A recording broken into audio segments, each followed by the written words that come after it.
all in all, I think it's been quite an evening.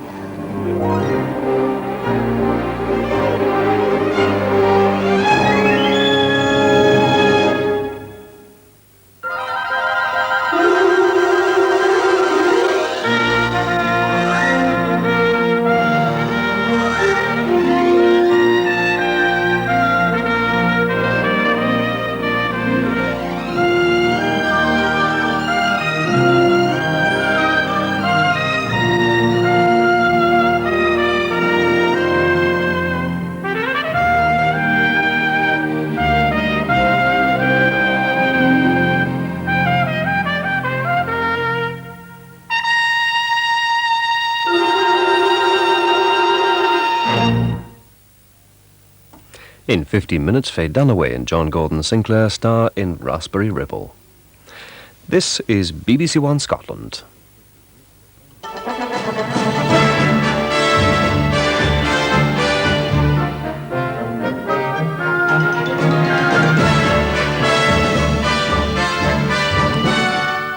Hopes to end the ferry dispute collapse as the long wait continues at Dover.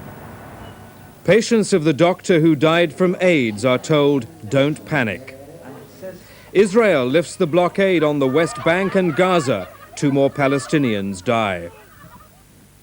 And guess who's coming to dinner? Botham's elephants scoff their way across France. Good evening. Talks to settle the 8-week-old Dover ferry dispute have broken down. No more talks are planned. The Seamen's Union and the P&O Company met at the conciliation service ACAS. They failed to agree on new manning levels and changes to working practices. At Dover, thousands of holidaymakers have been delayed, some of them by 12 hours or more. Hundreds of motorists are tonight sleeping in cars and coaches. Thousands of people sacrificed the first day of their Easter break queuing to cross the channel. About 100 coaches were stacked up in the docks. Some had tried to beat the dispute by heading for the port many hours before they were due to sail. They just compounded the congestion. Delays on Sea Link were averaging 12 hours. We've lost a day, complete day in France. Tonight's meal and tonight's stay. We still won't arrive there till about 6 o'clock, 7 o'clock tomorrow. Well, it's a shame for the boys because they've only got 5 days over there. They're going on a football tour and they've only got 5 days, so I feel sorry for them, really. Passengers entertained themselves as best they could. Coaches which arrived too early to be allowed into the docks parked along the seafront and left passengers to their own diversions.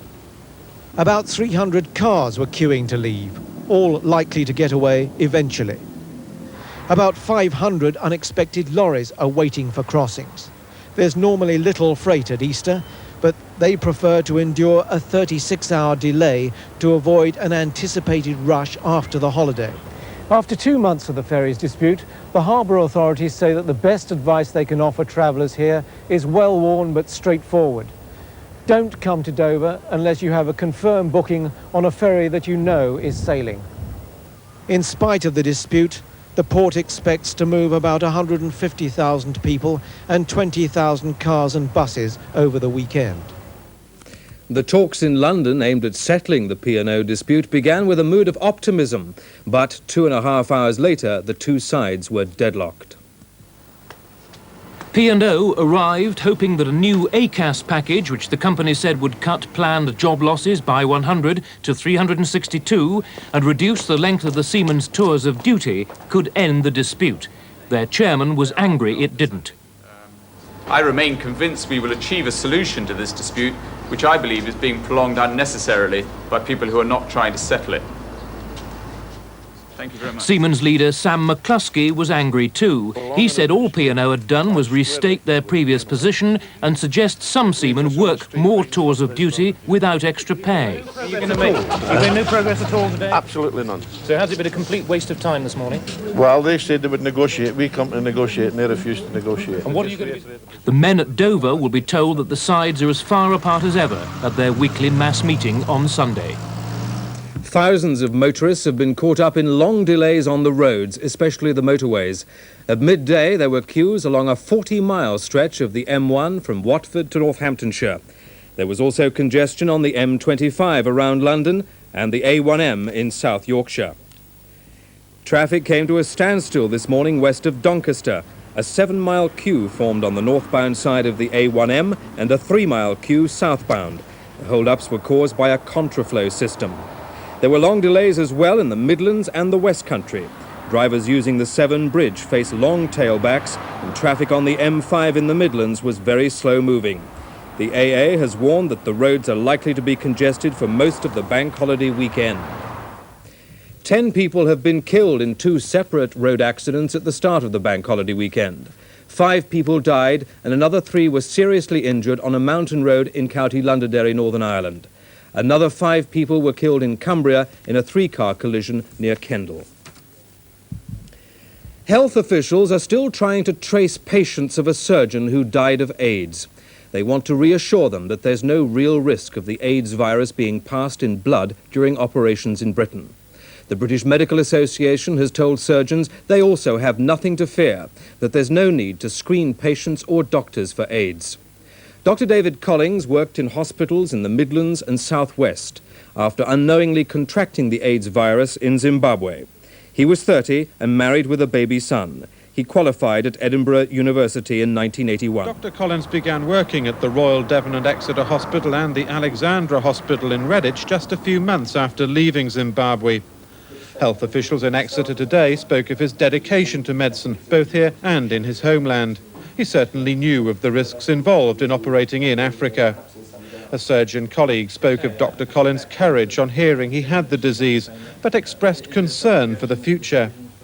These are the feelings of all those who worked with him, both then and at the time. The first was a tremendous feeling of distress and sadness for him and his family, and shock. And the second, which I think one must say on the part of all the surgical community, was the dreadful feeling as we were at his funeral with our wives that next time that could be us, because the risks to us doing various branches of acute surgery is obviously infinitesimally greater than that to any member of the general public. And I think this is obviously a nettle that has to be grasped after David's death. The medical staff who worked with Dr. Collins will be counselled, but the BMA says the risks to surgeons as well as patients are minimal. The initial reaction of grief and worry that the doctors who have lost a friend and colleague are feeling is very understandable, but in a couple of days, mature reflection, I think, will dispel these worries. In Exeter today, the accent has been very much on reassurance. Information packs and case histories are being sent out to the GPs of the 300 or so patients operated on by Dr. Collins. Their message will be that there is no real risk of infection. Patients of Dr. Collins can call one of 2 numbers for advice. For Exeter, it's 0392 413 259, and for Redditch, call 0527 329 69. Israeli troops have killed 2 Palestinians and wounded at least 13 others in renewed violence following the government's 3-day blockade of the West Bank and Gaza Strip. Troops in a village near Hebron say they were ambushed with petrol bombs. In Jerusalem, a policeman was stabbed. In Christian Jerusalem, the traditional pilgrimage along the Way of the Cross was untouched by the Troubles, although the possibility of violence kept many of the Easter tourists away from the usually crowded streets of the old city. It was the first Easter for the new Latin Patriarch, a Palestinian appointed by Rome just before the uprising began in the occupied territories last December. The worst incident in Jerusalem happened after Muslim prayers on the Temple Mount. A policeman was stabbed in the side and is now being treated in hospital. And Easter was far from quiet on the West Bank at Ramallah. Violence was also reported in other towns on the West Bank and on the Gaza Strip. Despite the lifting of their 3-day blockade of the territories, Israeli soldiers ordered journalists out of Hebron this afternoon. Earlier, soldiers shot dead 2 Palestinians and wounded another 13 during violent demonstrations in a nearby village. With the Jewish Passover holiday starting tonight, the situation throughout Israel is bound to remain tense for at least another week, and the stabbing of the Israeli policeman marks an important escalation in the violence here. A 24-year-old man is to appear in court at Dartford in Kent tomorrow, charged with the murder of 17-year-old Amanda Hopkinson. Amanda was found by police in a lover's lane last Saturday with severe stab wounds. She died later in hospital. A fifth person has been remanded in custody in Belfast in connection with the murder of 2 soldiers at an IRA funeral a fortnight ago. 17-year-old Anthony Gallagher is charged with grievous bodily harm against one of the soldiers who was killed. Shortly before this latest court appearance, several hundred parishioners from St Agnes Catholic Church in West Belfast were remembering the 2 dead soldiers in their prayers. Today, their annual Good Friday procession included a detour to the waste ground where Corporals Derek Wood and David Howes met their deaths. The local priest, who'd previously officiated at the funeral of the 2 IRA men shot in Gibraltar, standing on the spot where the soldiers were killed. You saw the true St Agnes's parish today, the true Christians of St Agnes marking the death of their Saviour and marking the terrible deaths that had happened here 2 weeks ago and which reminded so many people of the crucifixion. Meanwhile, Catholics and Protestants joined together for a silent walk across the peace line which divides Belfast's 2 communities. At one point, stones and eggs were thrown. Those taking part proceeded on their way, ending with prayers for the healing of relationships in the city. 5 members of a Dutch ski party have been killed by an avalanche in Switzerland. The group had been skiing near Scal in eastern Switzerland, near the Italian border. The avalanche happened when the party were nearly 9,000 feet up in the Alps. 2 Dutchmen and a guide struggled free, and a woman was freed from the snow by a rescue dog. She's been taken to Zurich for medical treatment. More than 1,000 CND supporters have finished the first day of their march from London to Aldermaston. They're marking the 30th anniversary of the first Ban the Bomb march, and today's demonstrators include some who took part in the original protest. Peter Main reports. The 5,000 protesters on the first Aldermaston march, led by Canon Collins, were the founders of one of Britain's most enduring protest groups. The 1988 march was led by some of the veterans of 30 years ago, as convinced today about the need for their protest as they were then. Because in spite of the INF agreement, which only gets rid of 3% of our nuclear weapons, we still have to keep pressure, a constant pressure, to see that that is not reversed and to take it further. The former Labour leader, Michael Foot, saw the marchers off, as he did 30 years ago. I came along with a different dog then, but with the same wife, I must say, and she's here as well. The 50-mile walk to the nuclear weapons factory in Berkshire will end on Easter Monday, when the protesters plan to encircle the plant. Ian Botham's elephants decided to eat their way across France today. At least 2 of them did. The third, Batman, is still being treated for a bad leg and couldn't join them. Luckily, Batman, the injured elephant, has a thick skin. It was given another injection this morning and is getting better. According to the vet, the needle doesn't hurt at all. The attention on Batman, the other 2 promptly sneaked some extra breakfast while heads were turned. In town at the start, the market holders had already set out their stalls, and there lay the snag. We want to tell those market holders the elephants are coming. They went straight for the carrots.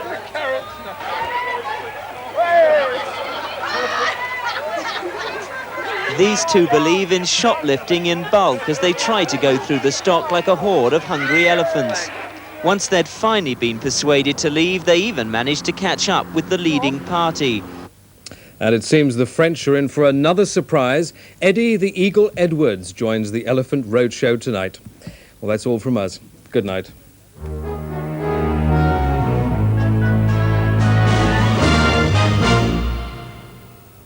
Good evening to you. I have a feeling that the Easter weather might turn out to be not too bad after all in some parts of the country.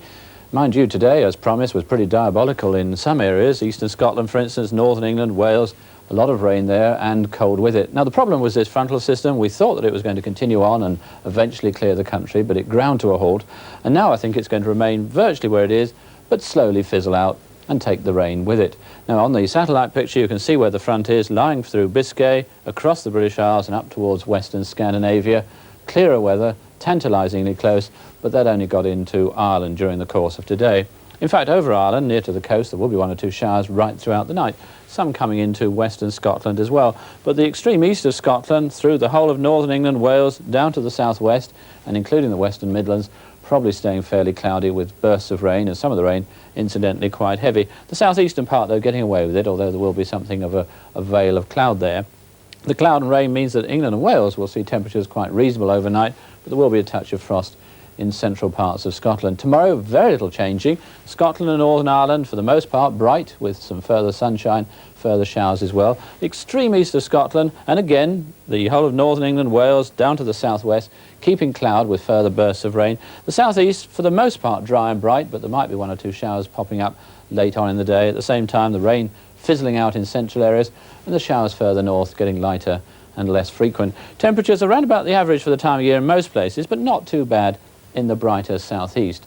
As for Easter, still that front around to begin with, but that'll be fizzling on out of the way, so that most places ending up dry and fairly bright. Perhaps a little bit of rain in the far northwest there, and some troublesome cloud on Monday, keeping that eastern coastal area somewhat cooler, whereas temperatures inland won't be too bad. If you're off on the continent, well, not particularly nice weather, showery just about everywhere, and actually Spain now, it looks like ending up to be quite unsettled with some heavy showers. Good night to you. Saturday evening's entertainment here on BBC1 Scotland. This cartoon comedy at 5:20 with Rolf Harris. Then Debbie Greenwood puts the questions to schools from Guildford and the Isle of Bute to decide which should be first class at 5:45. There's an Olympian cast of stars in our early movie Clash of the Titans, including Laurence Olivier, Claire Boone, Maggie Smith, Ursula Andress and Burgess Meredith at 6:10. Bob says opportunity knocks for 6 more young hopefuls at 8:05.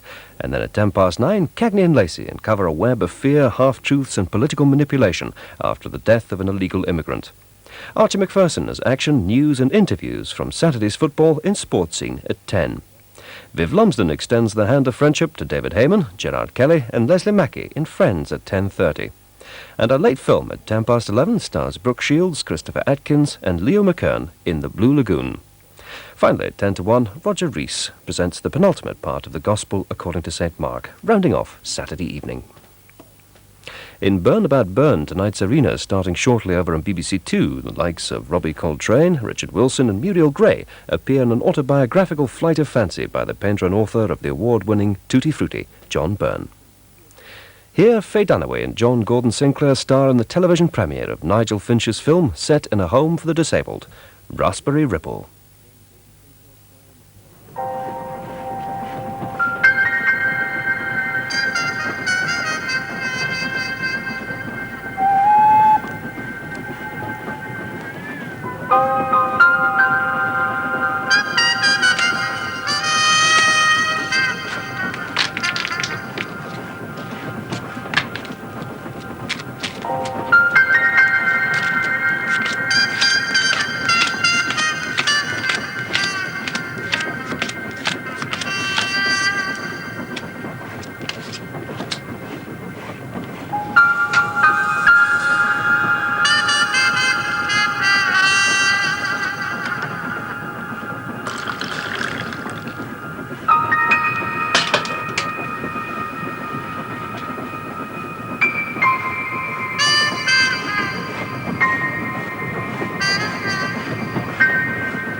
Gentlemen,